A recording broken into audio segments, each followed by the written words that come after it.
Genetics. Genetics में क्या हो जाते हैं, हमारे पास डिफरेंट टर्म्स आ जाते हैं, तो उसमें से हम आज डिस्कस करने जा रहे हैं about allele, gene, DNA, chromosome and chromatin material. अब क्या हो जाता है, अब इन टर्म्स में अक्सर स्टूडेंट से कंफ्यूज हो जाते हैं, तो आज क्या कर लेते हैं, इसको वन बाय वन डिस्कस कर लेते हैं। आई होप सो कि आज का के लेक्चर देखने के बाद आपको इंशाल्लाह क्रिस्टल क्लियर हो जाएगा, आज के बाद आप कंफ्यूज नहीं रहेंगे इन टर्म में से। अच्छा, number first we have allele. अब हमारे पास क्या है, एक एलील है। अब एलील क्या होता है, एलील को हम सिंपली नाम देते हैं, इसको डिफाइन कर लें तो अल्टरनेट फॉर्म ऑफ जीन। अब जो अल्टरनेट फॉर्म होता है, एक जीन को देख लें, एक जीन में हमारे पास क्या आ जाते हैं, 2 एलील आ जाते हैं। लेट सपोज अगर ये हमारे पास एक जीन है, लेट सपोज अगर ये हमारे पास एक दिस इज जीन, अब ये हमारे पास एक जीन है, तो इसके अंदर क्या हो जाएंगे, इसके अंदर जब मैं इसको फर्दर मॉडिफायर कर लूं तो इसमें क्या हो जाएंगे, 2 एलील आ जाएंगे, यानी 2 एलील कंबाइन होकर क्या बनाएंगे, एक जीन बनाएंगे।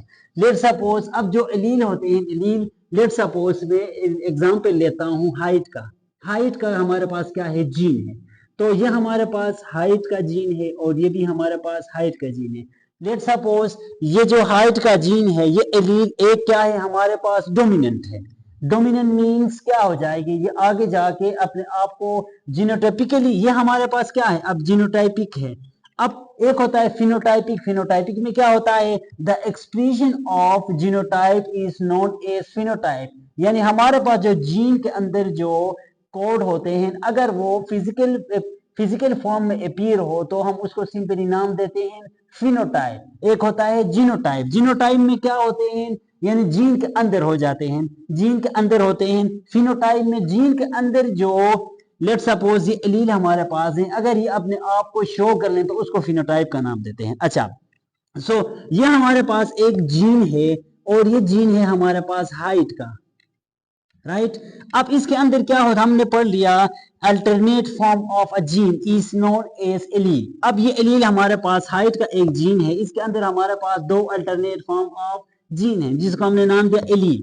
अब ये हमारे पास एक डोमिनेंट एलील है, एक रिसेसिव एलील है। अच्छा, अब ये जो डोमिनेंट एलील है, डोमिनेंट एलील क्या कर लेगा, अपने आप को शो करेगा, और रिसेसिव क्या कर लेगा, अपने आप को मास्क करेगा। मे भी जाके F1 जनरेशन में ये अपने आप को मास्क कर लेगा, मे भी F2 F3 जनरेशन में जाके ये अपने आप को शो कर सकता है। सिर्फ क्या हो जाता है, जो रिसेसिव होता है वो मास्क हो जाता है, डोमिनेंट जो होता है वो क्या हो जाता है, अपने आप को शो करता है, यानी फिनोटाइप में अपने आप को शो करता है। So this is simply called as allele. अब एलील क्या हो गया हमारे पास, लेट्स सपोज हमने हाइट का जीन ले लिया, हाइट के जीन के अंदर हमारे पास 2 एलील्स होते हैं हाइट के, एक होता है हमारे पास डोमिनेंट होता है, दूसरा हमारे पास होता है रिसेसिव। अब ये जो हमारे पास एलील है उसको हम क्या नाम देते हैं, इसका नाम alternate form of a gene. Gene के अंदर जो 2 अल्टरनेट फॉर्म होते हैं जिसको हमने क्या नाम दिया, एलील का नाम दिया। अच्छा, नेक्स्ट वी हैव जीन। अब ये जो देख लें, ये अल्टरनेट फॉर्म ऑफ हमारे पास जीन थे। अब ये जीन जब कंबाइन हो जाएंगे, कंबाइन होके हमारे पास क्या बनाएंगे, एक जीन बनाएंगे। जीन मीन्स सिंपली हम ये कह सकते हैं ये क्या है, एक कोडिंग सिस्टम है। तो फिर ये कंबाइन होके हमारे पास क्या बनाएंगे, एक जीन बनाएंगे। अब यहाँ लेट सपोज हमने एग्जांपल ले लिया, ये जीन किस चीज को डिटरमाइन करता है, कौन सा जीन है, ये हमारे पास हाइट का जीन है। आई थिंक सो कि अभी तक ये आपको जो भी मैं समझा रहा हूँ क्रिस्टल क्लियर होता जा रहा है। अच्छा, नेक्स्ट वी हैव डीएनए। अब ये क्या हो जाते हैं, ये हमारे पास सबसे पहले एलील था, एलील कंबाइन होकर हमारे पास क्या बनाए, जीन बनाए। अब ये जो जीन होंगे, डिफरेंट जीन कंबाइन हो जाएंगे। ये लेट सपोज हमारे पास इस तरीके से मैं इसको डोनेट करने जा रहा हूं, इसको रिप्रेजेंट करने जा रहा हूं। ये हमारे पास एक क्या है, डीएनए डबल स्ट्रैंडेड है, यानी डीएनए क्या होता है, डबल स्ट्रैंड फॉर्म में होता है। ये हमारे पास अब जो देख लें यहाँ पे ये क्या होगा, एक जीन हो गया, यानी जीन जो coding part of a DNA होता है उसको हम जीन का नाम देते हैं। अच्छा, अब लेट सपोज ये तीसरा जीन हो गया, फिर चौथा जीन हो गया। लेट सपोज हमने एग्जांपल ले लिया, ये हमारे पास हाइट का जीन है और ये हमारे पास किस चीज का जीन है, ये आई कलर का जीन है, और इसके अलावा ये हमारे पास किसी दूसरे कैरेक्टर का क्या है, जीन है। लेट सपोज हम लेते हैं, इसको हम नाम देते हैं बॉडी साइज। बॉडी साइज का क्या है, जीन है। ये डोमिनेंट है, रिसेसिव है, या डोमिनेंट होगा तो क्या होगा, तो बंदा टाल होगा। जब ये रिसेसिव फॉर्म में होगा तो क्या होगा, तो वो डॉर्फिज्म में आएगा। अब अच्छा, इसको नाम दिया हमने, क्या नाम दिया, डीएनए का नाम दिया। यानी सबसे पहले एलील था, एलील कंबाइन होके क्या बनाए, हमारे पास जीन बनाए। जब जीन कंबाइन हो जाते हैं तो उसको हम सिंपली नाम देते हैं, क्या नाम देते हैं, डीएनए का नाम देते हैं। अब डीएनए आगे जाके क्या बनाएंगे, एक स्पेसिफिक फॉर्म बनाएंगे जिसको हम नाम देते हैं chromosome. Late suppose this is a chromosome, ये हमारे पास क्या है, क्रोमोजोम है। अब ये देख लें, ये हमारे पास, अब ये डीएनए क्या होगा, अपने आप को एक स्पेसिफिक अरेंजमेंट अपने अंदर क्या होगा, ये अपने अपने स्पेसिफिक अरेंजमेंट कर लेगा। यानी अब मैं बात करने जा रहा हूं सिर्फ सेल डिवीजन के। जब सेल डिवाइड होता है उस टाइम ये क्रोमोजोम क्या कर लेता है, एक स्पेसिफिक जो हमारे पास एक स्पेसिफिक शक्ल अपना लेता है जिसको हम नाम देते हैं क्रोमोजोम्स, राइट। अब ये हमारे पास इसके अंदर एक डीएनए यानी डीएनए होता है।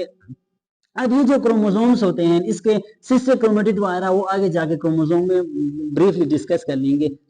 ये हमारे पास एलील हो गया, एलील कंबाइन होकर जीन बनाए, जीन कंबाइन होकर हमारे पास डीएनए बनाए। डीएनए ड्यूरिंग सेल डिवीजन एक स्पेसिफिक फॉर्म में अरेंज होते हैं जिसको हम नाम देते हैं क्रोमोसोम। अच्छा, अब इसमें एक तीसरा लास्ट टर्म हमारे पास है क्रोमेटिन मटेरियल। अब let suppose this is a cell. अब ये सेल के अंदर न्यूक्लियस है। अब न्यूक्लियस के अंदर जो मटेरियल्स होते हैं इसको बड़ा करके वो करने की कोशिश करता हूँ। लेट सपोज ये हमारे पास एक न्यूक्लियस है। अब इसके अंदर जब नॉन डिवाइडिंग सेल होता है, सेल डिवीजन में नहीं है, तो उस टाइम ये जो हमारे पास क्रोमोसोम्स होते हैं ये एक स्पेसिफिक फॉर्म में नहीं होते बल्कि एक डिस्पर्स फॉर्म में होते हैं। तो इस डिस्पर्स फॉर्म को हम नाम देते हैं जेनेटिक, यानी इस डिस्पर्स फॉर्म को हम नाम देते हैं क्रोमेटिन मटेरियल। अच्छा, अब आई थिंक सो कि आपको क्लियर हो गया होगा।